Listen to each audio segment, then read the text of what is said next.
Hi, good morning. Ngayon po is Sunday, araw ng paglalaba.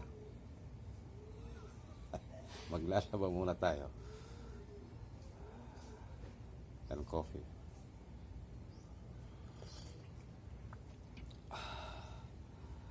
Kailangan tulungan ang mga asawa. Kahit lalaki lang maglaba, hindi naman nakakaya, di ba?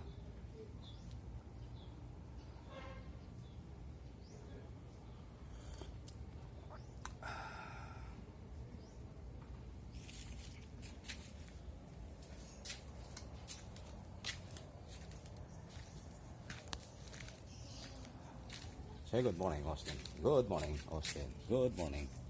Good morning. Si Austin. Good morning. Good morning.